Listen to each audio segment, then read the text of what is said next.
주님을 대한 찬양하면서 우리들이 하나님께 맹세를 하는 경우에 그는 자신의 약속을 지키는 일에 진실해야만 했습니다. 왜냐하면 고대 성경 시대에는 맹세를 할 때 하나님의 이름으로 맹세를 했기 때문입니다. 하나님의 이름으로 맹세한 약속을 만약 이행하지 않거나 약속하고도 고의로 깨뜨리게 되면 하나님의 이름이 망령되이 일컬음을 받게 되었습니다. 예수님을 믿는 성도는 거짓말로 하나님의 이름을 망령되게 해서는 안 됩니다.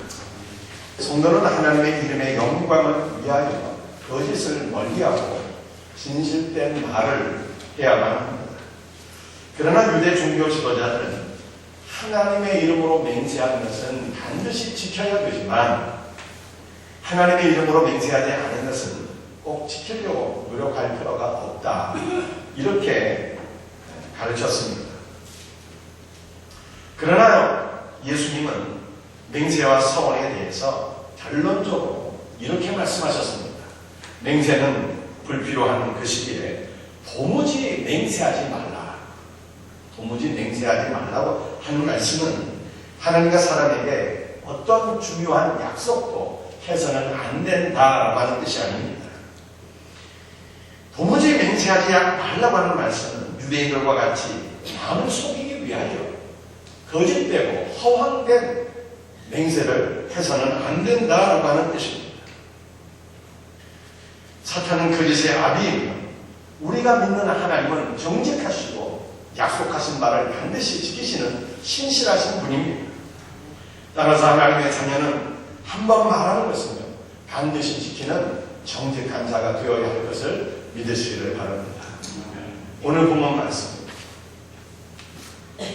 마태복음 5장 38절을 한번 다 같이 함께 읽도록 하겠습니다. 또 눈은 눈으로 이는 이로 갚으라 하였다는 것을 너희가 들었으나 이 마태복음 5장 38절의 말씀은 우리 예수님께서 출애굽기 21장 23절에서 25절까지의 말씀을 인용하신 것입니다.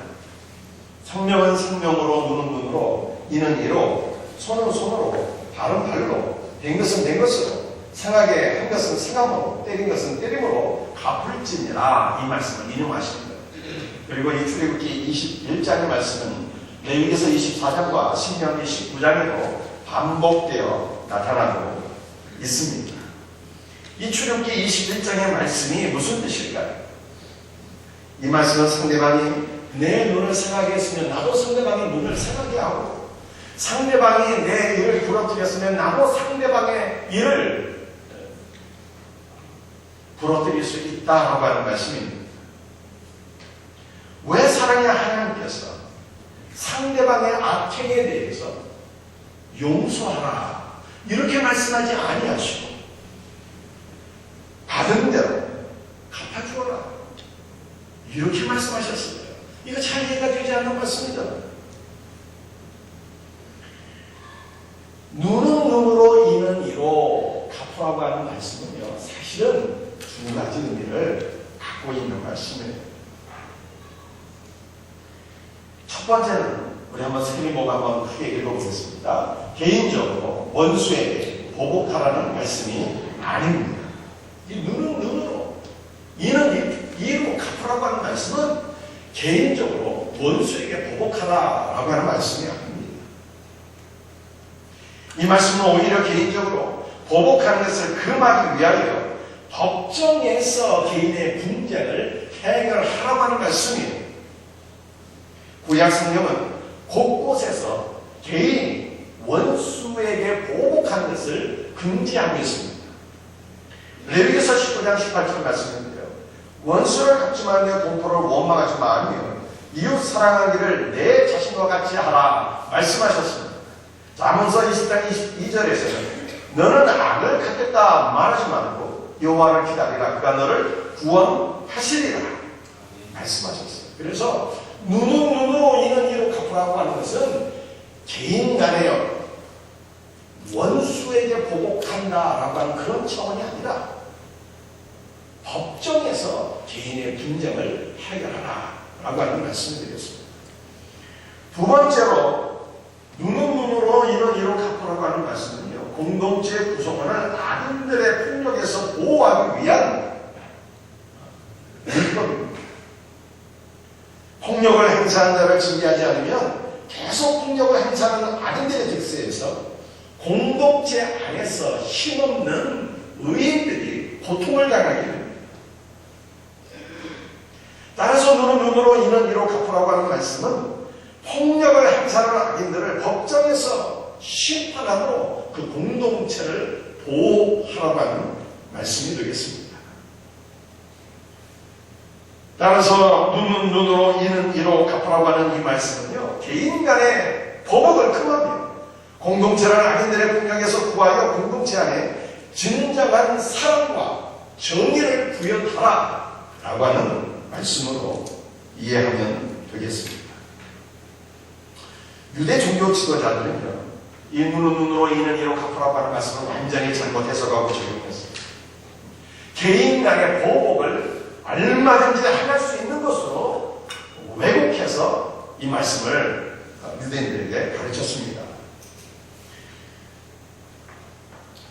이 잘못된 가르침에 영향을 받은 유대인들은요, 다른 사람에게 한 대 맞았을 때 한 대 때리는 것은 정의로운 일이고 공평한 일이면 한 대 맞았는데 두 대 때린다라고 하는 것은 내가 힘있는 사람이다, 이것을 나타내고 있고, 한 대 맞았는데 한 대도 못 때린다라고 하는 것은 내가 힘없는 약자다, 이것은 나에게 매우 수치스러운 일이다, 이렇게 잘못 성경을 이해하게 되었습니다.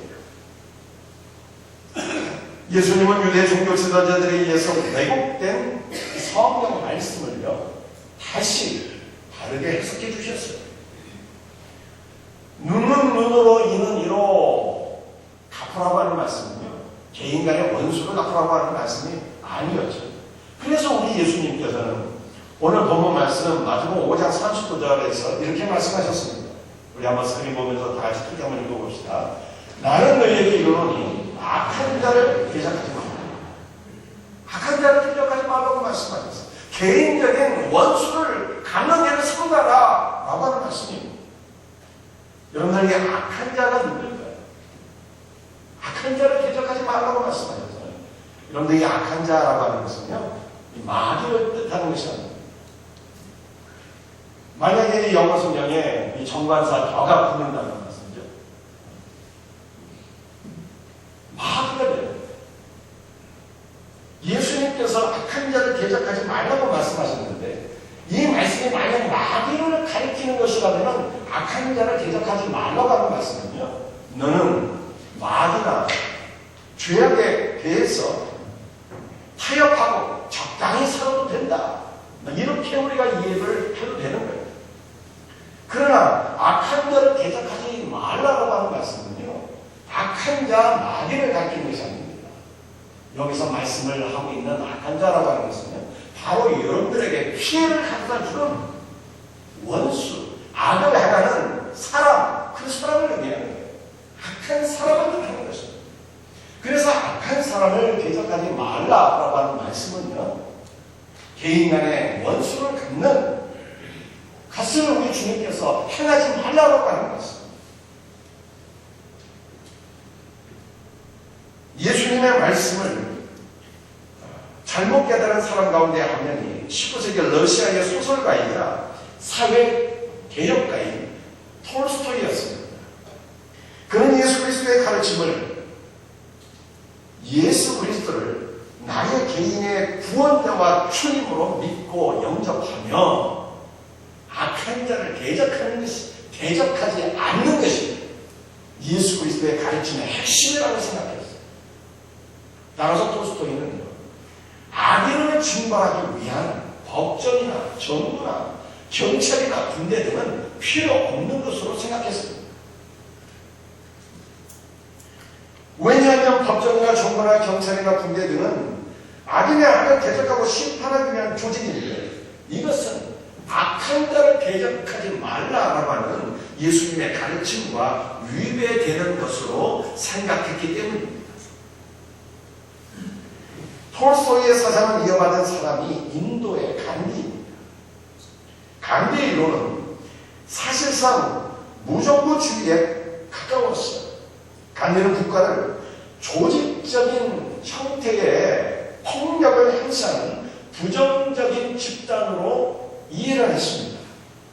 간디가 상상하는 나라는 경찰은 존재하지만 악인들에게 처벌하지 않는 경찰이었고, 가로목은 학교로 바뀌고 법정 소송은 중대로 바뀌는 나라였습니다. 상당히 이상적인 국가의 모습이에요. 그러나 톨스토이나 간디의 정책은 비현실적인 것이며 무엇보다 비성경적인 것이었습니다. 악한 자를 대적하지 말라고 하는 예수님의 말씀은 개인적으로 악인의 악행을 보복하지 말라고 하는 말씀입니다. 구약 성경과 예수님의 가르침의 핵심은 악인의 악행은 개인이 보복해서는 안 된다라고 하는 것입니다. 악인의 악행은 국가의 법정에서 심판을 받아야 된다라고 하는 뜻이었습니다. 그러나 톨스토이와 간디는 악한 자를 대적하지 말라고 하는 말씀을 개인적인 보복을 금지하는 것은 물론이고 국가에서 법의 처벌도 시행해서는 안 된다라고 하는 말씀으로 잘못 오해를 하는 것입니다. 하나님은요, 공의의 하나님이십니다. 하나님은 악인의 악행을 반드시 심판하시는 분이십니다. 악인의 악행을 심판하는 것은요, 하나님의 주권적인 사항입니다. 따라서 개인적으로 내가 악인의 악행을 심판하겠다라고 하는 것은요, 하나님의 주권에 도전하는 교만한 일이 아닐 수 없습니다. 하나님께서는 악인의 악행을 심판하시는데 1차적으로 국가라는 제도를 통해서 악인을 심판하십니다.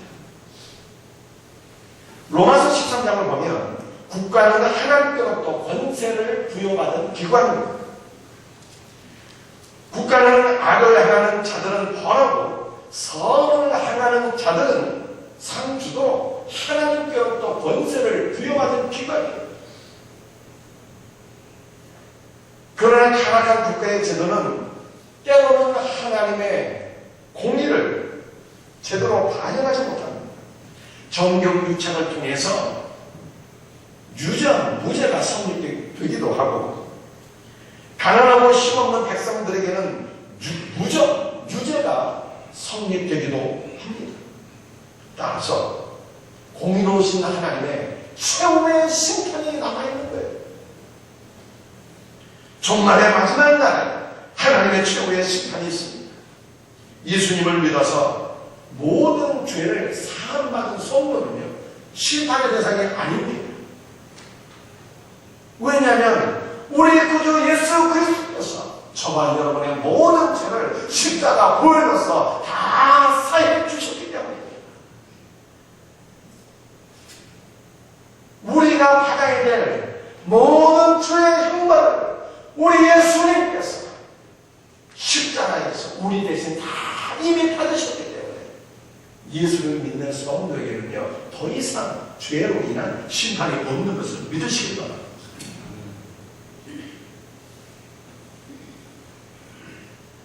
예수 그리스도의 재림으로 인한 마지막 심판의 날은 성도의 구원이 완성되는 영광스러운 날입니다. 그러나 그 날은 이 땅의 모든 악인들이 공의로운 하나님에 의해서 최후의 심판을 받는 날입니다. 성도는 악인들에게 억울한 일을 당했다면 1차적으로는 법을 집행하는 정부의 법정에 우리의 억울한 일을 호소해야 될 것이고요. 궁극적으로 공의로운 재판장 되신 하나님께 우리의 모든 억울한 것들을 맡겨드려야 됩니다. 원수 갚는 것이 내게 있으니 내가 갚으리라 주께서 말씀하지 않으셨습니까? 개인적으로 원수에게 보복하는 것은요, 성경적인 것이 아니면 우리는 우리의 심판을 하나님께 맡겨드리고, 오히려 성도는요, 뭐냐? 원수에게 선대할 수 있는, 원수에게 사랑을 베풀 수 있는 은혜가 있어야 되는 것입니다. 오늘 본문 말씀을 통해서 예수님께서는 네 가지 사례를 통해서 이 네 가지 경우가 우리에게 닥칠지라도 우리는 원수에게 개인적으로 보복해서는 안 된다, 이렇게 가르쳐 주셨어요. 그 네 가지 사례가 어떤 것입니까? 첫 번째 사례입니다. 1번 우리 한번 같이 읽겠어요. 시작. 인격과 명예가 모독당했을 때, 마태복음 5장 39절 같이 읽습니다. 누구든지 내 오른편 뺨을 치거든 왼편도 돌려대며. 유대인들에게 오른쪽은 영광스럽고 명예스러우며 거룩함의 상징입니다. 그래서 성전의 제사장들 중에는요, 왼손자리가 없었어요. 제사장들이 제물의 피를 받을 때에도 오른손으로 제물의 피를 받아야만 했습니다. 만약 제사장이 제물의 피를 왼손으로 받는다면 그 제사는요, 무효가 되었어요. 유대인들은 오른쪽을 너무 중요시하고 오른쪽을 너무 좋아합니다. 우리는 글을 쓸 때는 어떻게 했어요? 왼쪽에서 시작해서 오른쪽으로 글을 쓰잖아요. 그렇죠. 근데 유대인들은 정반대예요. 글을 쓸 때 오른쪽에서 시작해서 왼쪽으로 글을 씁니다. 오른쪽을 너무 좋아합니다.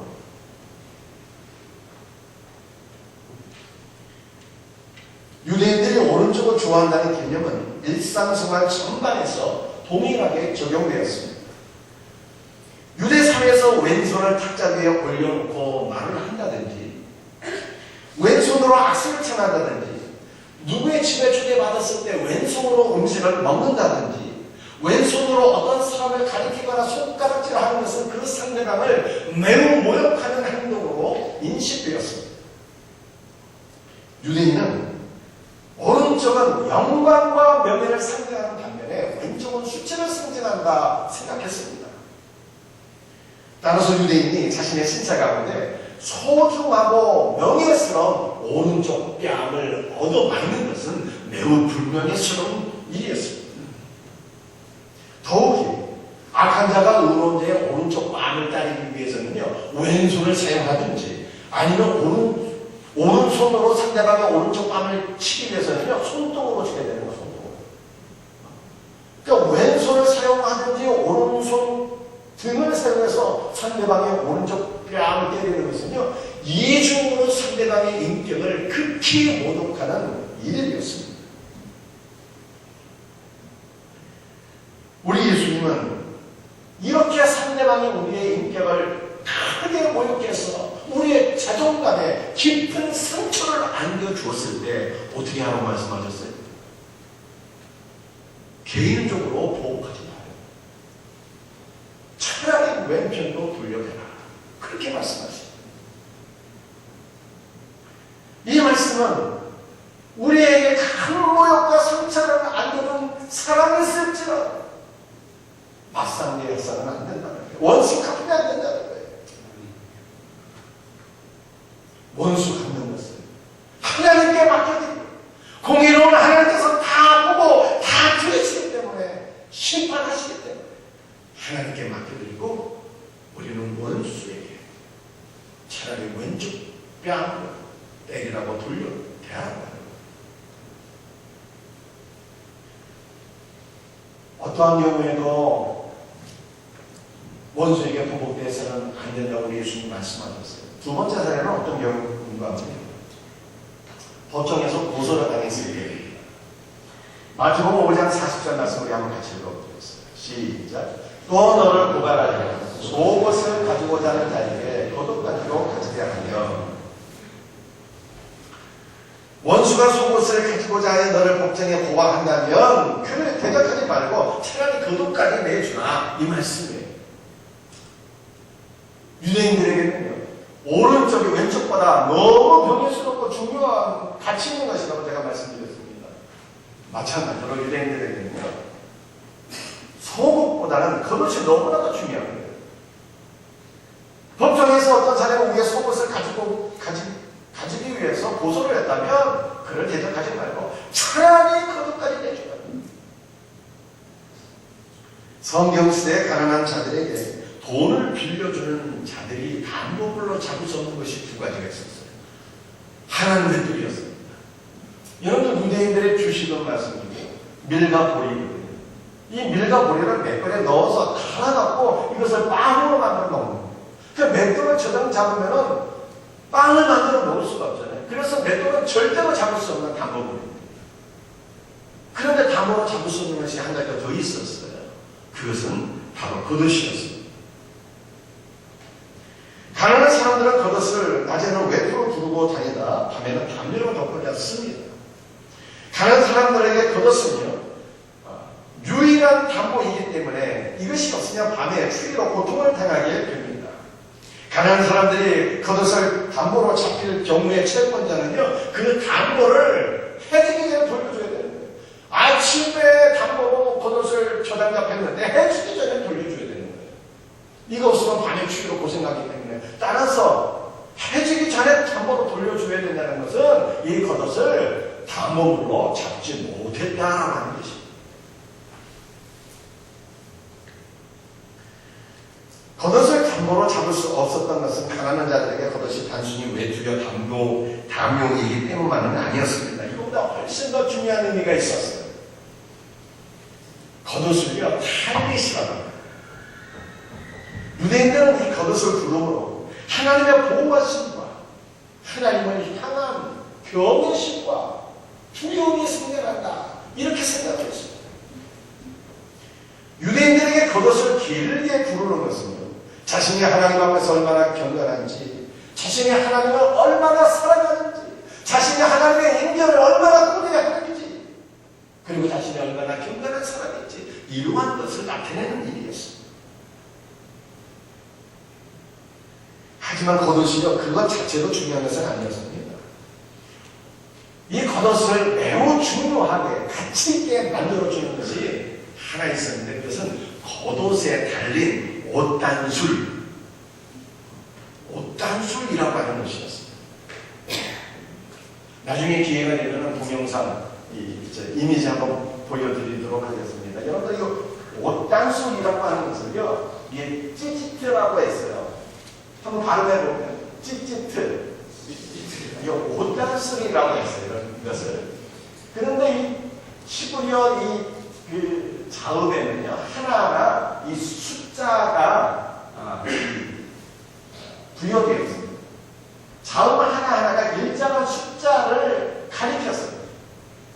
그 찌찌띠의 이 차력이라고 하는 자음은요 부여된 숫자가 90이고 요들은 10 또 90, 10이에요. 여기까지 더하면 200이고요. 맨 마지막 이 자음은 타브라고 하는데 여기에 부여된 숫자는요 4예요. 그러니까 더하면 몇이에요? 더하면 600이죠. 600. 그죠? 여기 나와 있는 숫자를 더하면은 이 옷단술이라고 하는 이 단어에 부여된 숫자는 600이라고 하는 숫자예요. 그런데 이 옷단술은요 4개의 가닥으로 되어 있어요. 4개의 굵은 이 실로 만든 4개의 가닥으로 되어 있어요. 근데 이 4개의 가닥을 두 겹으로 접어야 돼요. 옷단술을 만들면. 그러면 8개가 되잖아요. 그런데 이 가닥에는요 5개의 매듭이 있었어요. 5개의 매듭. 그러니까 8에다가 5개를 더하면 몇이에요? 13이에요. 그러니까 600에다가 13을 더하면 613 아닙니까? 그 613이라고 하는 것은요 율법을 가리키는 거예요. 율법. 613이라고 하는 숫자는 이 옷단술에 부여된 613이라고 하는 숫자는 하나님의 율법을 가리키는 숫자예요. 그래서 유대인들은요 언제든지 옷단술을 보면 하나님의 율법을 기억하게 되었고 옷단술을 달고 다닌다는 것은 자신이 하나님의 율법을 사랑하며 하나님의 율법을 지키는 사람이다 라고 하는 것을 드러내는 표시가 되었습니다.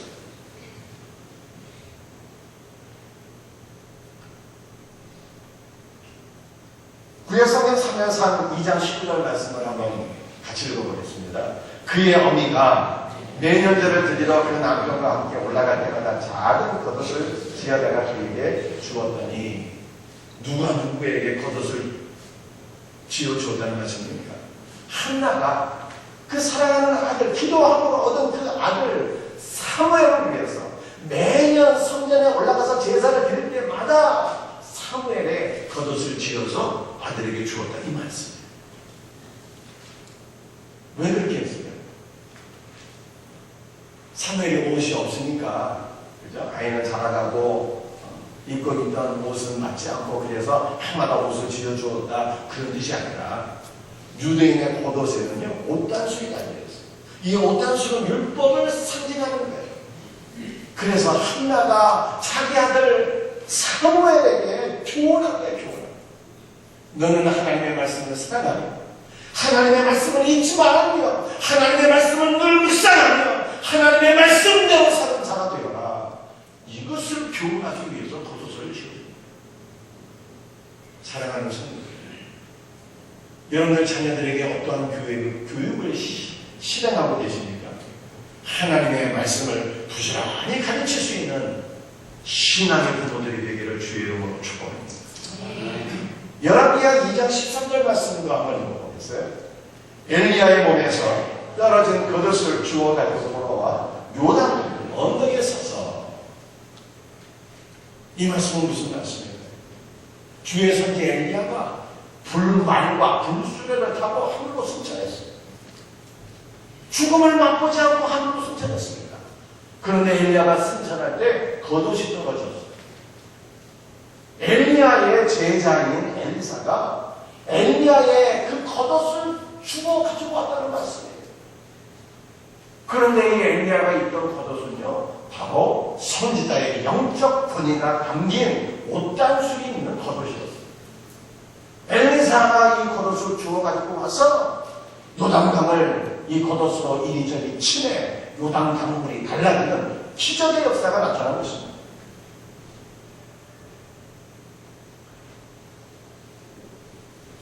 유대인들은요, 아침과 저녁에 율법을 낭송할 때 반드시 옷단술이 달린 겉옷을 두르고 낭송했어요. 따라서 옷단술이 달린 겉옷을 저장 담는 것은 하나님과 그 사람의 관계를 파괴하는 악한 일이었기 때문에 이 겉옷은요 절대로 담보물이 될 수가 없었습니다. 이와 같이 유대인들에게 겉옷은 너무나 중요한 것이었어. 그들은 목숨을 걸고 겉옷을 지키려고 했으며 어느 누가 겉옷을 요구하더라도 절대 내어줄 수가 없었습니다. 하지만 우리 예수님 뭐라고 말씀하신 거예요? 누군가 너의 속옷을 갖기 위해서 너를 법정에 고소하거든 그를 대적하지 말고 차라리 너의 그 겉옷까지, 유대인들이 그렇게 소중히 여기는 절대로 빼앗길 수 없는 그 겉옷까지 내어주라. 우리 예수님은 이렇게 말씀하신 것입니다. 나의 가장 소중한 것을 빼앗는 악인이 있다 할지라도 개인적으로 그를 대적하지 말라고 하는 말씀입니다. 원수가 만약 여러분에게 요구하는 것이 하나님께 죄 짓는 것이라면 어떻게 해야 됩니까? 개인적인 보복은 그래도 안 되는 거예요. 항의를 해줘. 누군가 나에게 차라리 소중한 것 하나도 충분할 테니까 죄 짓는 것을 요구한다면 어떻게 해야 돼요? 끝까지 항의해줘. 끝까지 항의해줘. 그리고 이것을 하늘 법정에 고소해야 하는 거죠. 우리 하나님께 고소하게 될 때 공의로우신 하나님께서 반드시 재판하신다. 어떤 경우에도 보복하지 말라고 예수님 말씀하셨어요. 세 번째는 어떤 경우인가요? 자유권을 침해당할 때입니다. 마태복음 5장 41절 말씀 우리 함께 읽도록 합니다. 시작. 또 누구든지 너로 억지로 우리를 가게 하면 그 사람과 심리를 동행하고. 여러분들 이 말씀을 제가 조금 설명드릴게요. 누구든지 너무 오리를 가게 하거든. 이 오리라고 하는 것이 밀리온이라고 하는 것인데 원래 1마일을 가리는 거예요. 1마일. 여러분 우리나라는 이 뭐 1마일, 2마일 이런 거 별로 잘 사용하지 않잖아요. 1km, 2km 이런 거 사용하지. 1km는 1000m 아니겠습니까? 1마일은 얼마예요? 이 미국 같은 데는 1마일, 2마일, 마일로 따지잖아요. 마일이라고 하는 것은요 1.6km가 되는 거예요. 1.6km. 그런데 올이라고 하는 것은요 원래 로마 시대의 1마일을 가리키는 거예요. 올이라고 하는 것은 로마 시대의 1마일을 가리키는 것인데 로마 시대의 1마일은 1.6km가 아니라 1000보를 의미하는 거예요. 1000보. 그래서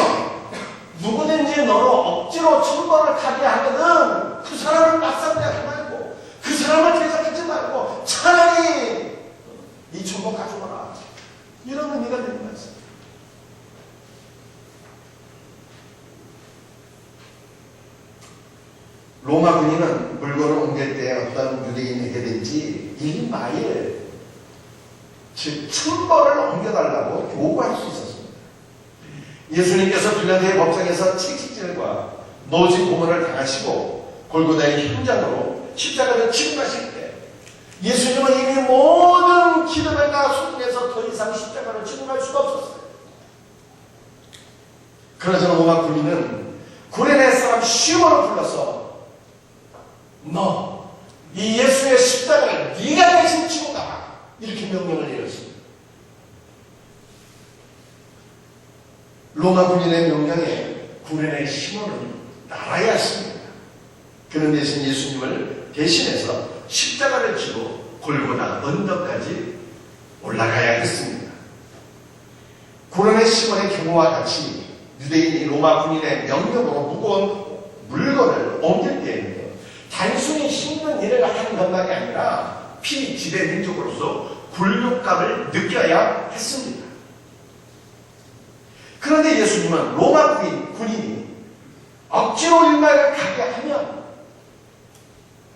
그들을 대접하지 말고, 또 그렇게 마음에 막 비참한 굴욕감도 느끼지 말고 차라리 1마일 가게 하면 너는 2마일 가져오라, 이렇게 말씀하십니다. 우리는 때로 원치 않은 일들을 해야 될 경우가 있습니다. 우리 남자들은 어떤 일들을 해야 돼요? 대한민국 남자라면 누구나 한 번은 다 군대 가야 돼요. 징집 명령을 받잖아요. 국가의 공권력에 의해서 우리가 무언가를 해야 될 경우 그거 거부하지 말고, 요와 지금 다 거부하잖아요. 그러나 예수님의 말씀은 거부하지 말고 차라리 기쁜 마음으로 이 모든 일을 감당해라, 이렇게 말씀하십니다. 2014년에 직장인의 애환을 다룬 미생이라는 드라마가 방영이 되었습니다. 미생에서 보듯이 직장에서 일은 대대로 시키고 폭언과 폭행을 일삼고 공무원은 다 쳐가는 못된 상사들이 있습니다.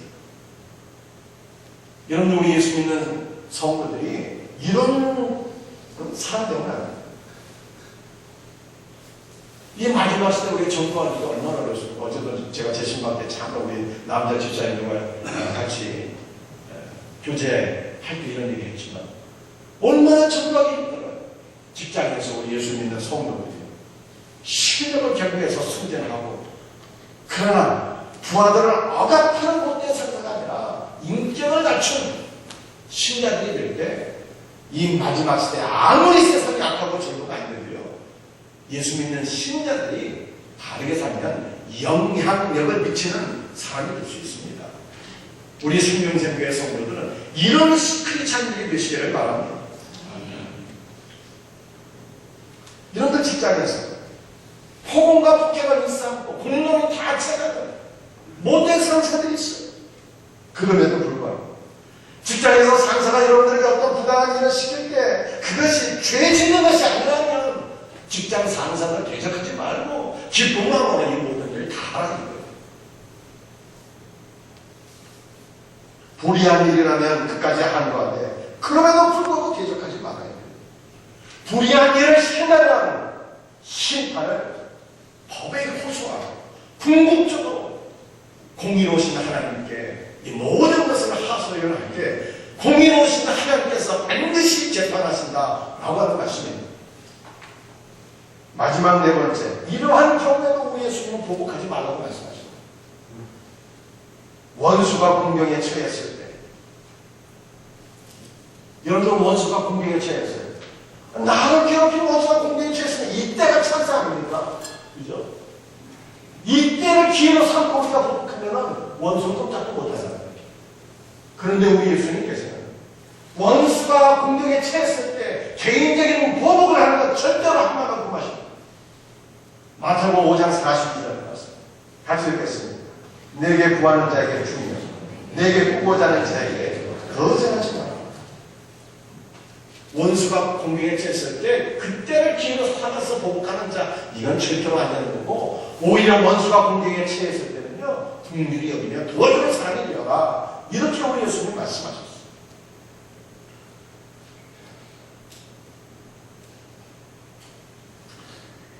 구약 성경 보면 암몬과 모압 족속은 현대 이스라엘 민족이 위기에 처했을 때 도와주기는커녕 박수 치면서 기뻐했어요. 현대 이스라엘이 멸망의 위기에 빠지게 되었을 때 비웃고 조롱했습니다. 하나님은 이와 같은 모압과 암몬 족속에게 저주의 심판을 내리셨어요. 무슨 일이죠? 이런 우리 원수가 멸망하게 되었을 때 그거 좋아하면 안 돼요. 불쌍히 도와주는 자가 하나님의 긍휼을 덧입을 수 있는 것입니다. 세상의 불신자들은 암몬과 모압 같을지라도 성도는 원수에게 선을 베풀라고 주님은 말씀하십니다. 원수가 궁정에 처해지면 구해주어야 하고 그들의 부르짖음에 외면하지 말아라. 원수가 줄이고 넘어지고 목마르고 마시는 걸 주어라. 우리 예수님은 말씀하십니다. 아브라함은 은혜도 모르고 욕심도 많은 조카로 오신 위기에 처하게 되었을 때 318명의 자기 사력을 이끌고 한 걸음에 달려가서 승부하고 그 배의 망각한 조카 롯을 구해주었습니다. 다윗은 자기 생명을 추적하는 원수 사울왕의 목숨을 거둘 수 있는 결정적인 기회가 2번이나 있었지만 그를 살려주었고요. 뿐만 아니라 사울왕과 멸망당하게 되었을 때 그의 멸망을 기뻐하지 않았습니다. 슬퍼했습니다. 그리고 사울의 손자 요나단의 아들 무비보셋을 그 멸망의 위기 가운데 구해주었습니다. 원수의 손자를 선대했는데 얼마나 선대했는가 하면 그 무비보셋을 자기의 아들과 같이 삼아주었어요. 엘리사는 번번이 이스라엘에 침입해 들어온 아람 군사들을 도륙할 수 있는 기회를 얻었지만 도리어 공경에 처한 적군에게 떡과 물을 베풀어 주었습니다. 바울은 로마서 10장 20절에서 이렇게 말씀하고 있습니다. 내 원수가 줄이거든 먹이고 목마르거든 마시게 하라. 그리하므로 내가 숯불을 그 머리에 쌓아 놓으리라. 원수를 선대하면, 원수를 축복하면 그 원수가 자기의 악행이 너무나도 부끄러워서 참여하게 된다. 그런 말씀입니다. 교회를 핍박하던 바울이 다메섹 도상에서 부활하신 예수님을 만나서 변화가 되었습니다. 복음의 핍박자가 복음의 증인이 되었습니다. 그런데 이 바울의 변화는 다메섹 도상에서 부활하신 예수님 만나서 한 번에 그때 한 번에 변화된 게 아니었어요.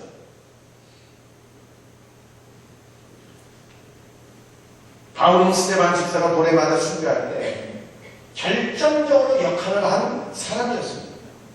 스데반 집사가 돌에 맞아 순교할 때 그의 얼굴이 천사의 얼굴처럼 그 얼굴에서 은혜의 광채가 쫙 비쳐나게 되었어요. 그리고 그는 최후에 이렇게 기도했습니다.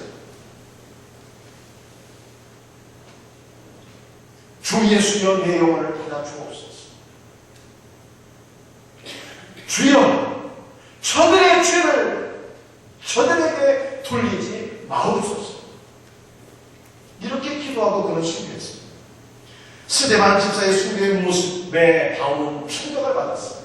아니, 저 스데반은 어떻게 자기를 돌로 쳐 죽이는 자들을 위해서 용서의 기도를 할 수 있었을까? 예수라고 하는 자로 죽을 때 자기를 죽이는 로마 공병들을 향해서 아버지여 저들의 죄를 용서하옵소서 이렇게 기도했다고 하는데 정말 나사렛 예수는 그가 말한 대로 하나님의 아들은 아니었습니다. 이렇게 큰 충격을 받게 된 것입니다.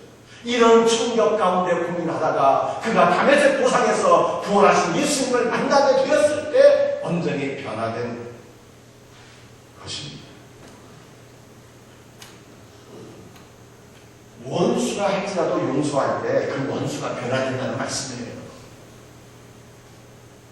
예수님처럼 스데반 집사처럼 원수들을 위해서 기도할 때 우리의 원수가 부끄러워하며 변화된 삶을 살게 된다. 이 말씀입니다. 1990년에 넬슨 만델라가 27년간의 옥살이를 마치고 추록하게 되었습니다. 옥살이 중에 만델라의 아들은 자동차 사고로 죽고 모친은 병으로 죽게 되었습니다. 남아공의 흑인들은 백인들에 의해서 357년 동안 차별 대우를 받았습니다. 노예 사유를 했습니다. 억울한 죽음을 당했습니다. 그래서 넬슨 만델라가 추록하게 됐을 때 흑인 백성들은요, 생명을 기대했습니다. 그러나 국민이라는 넬슨 만델라는 백인 대통령과 회의를 했어요. 그를 받겠다는 사람들을 용서하고 경무원으로 채용했습니다. 그리고 백인들의 권리를 인정했어요. 대다수의 국민들은 넬슨 만델라를 이해하지 못했습니다. 그리고 그의 처신에 반대했어요. 그때 넬슨 만델라가 한 말이 있습니다. 뭐라고 했습니까? 보복은 피의 악순환을 부른다.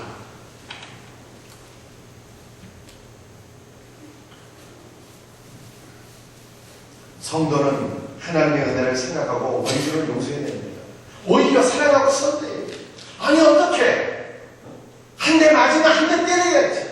어떻게 원수를 용서하고 선대할 수 있어요? 이거 말이 안 되잖아요.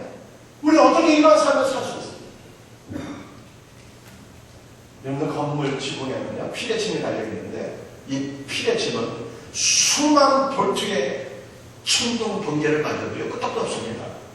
왜냐하면 그 피레침이 땅에 접지되어 있기 때문에 수만 볼트의 충동 번개가 쳐도 그 전류를 땅에 다 흘려보내기 때문에 피레침은 끄떡도 없는 거예요. 우리가 아무리 큰 상처와 모욕을 당했을지라도 우리가 원수에 의해서 아무리 부당한 일들을 경험했을지라도 예수님의 십자가 은혜에 우리가 연결되어 있다면 나를 구원하신 예수 그리스도의 크고 놀라우신 사랑이 우리 성도들의 심령에 흐르고 넘치고 있다면 주님의 말씀을 실천할 수 있습니다. 원수를 보복하지 아니하고 오히려 선대할 수 있는 거예요. 원수가 줄일 때 먹을 수 있고 원수가 목마를 때 마시게 할 수 있는 거예요. 우리가 공의로우신 하나님께서 살아계시며 최후의 하나님의 마지막 심판이 있다라고 하는 것을 기억할 때 원수 갚는 것을 내가 갚는 것이 아니라 하나님께 맡길 수 있는 것입니다. 사랑하는 성도, 여러분들은 원수와의 관계에서 어떻게 하고 계십니까? 혹시 예수님께서 악한 자를 대적하지 말라고 그렇게 분명히 가르쳐 주셨는데 개인적으로 원수를 갚지는 않으셨습니까? 그렇게 개인적으로 원수를 갚으려고 노력하고 있지는 않습니까? 만약 우리의 모습이 그렇다면 원수 갚는 것을 다 내려주셔야 돼요.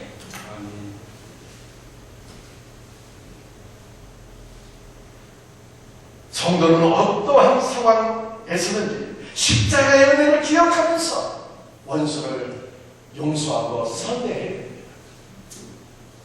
아무리 큰 상처와 모욕을 당했을지, 아무리 나에게 소중한 것을 요구할지라도, 어떠한 부당한 일을 지시받았을지라도 개인적으로 원수 갚지만 원수 갚는 것을 하나님께 맡기고 사랑하고 용서할 수 있는 삶으로 나가는 우리 성도들의 삶이 다 되시기를 예수님의 이름으로 축복합니다. 다 같이 일어나셔서 찬송하시겠습니다. 찬송가 91장.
하나님만 바라보고 살 수 있는 우리의 삶을 될 수 있기를 바랍니다. 오늘 말씀 묵상하시면서 우리 복음성가 한 장 더 우리 하나님께 찬양 드리기를 원합니다. 하나님의 사랑을 사모하는 자, 하나님의 평안을 바라보는 자,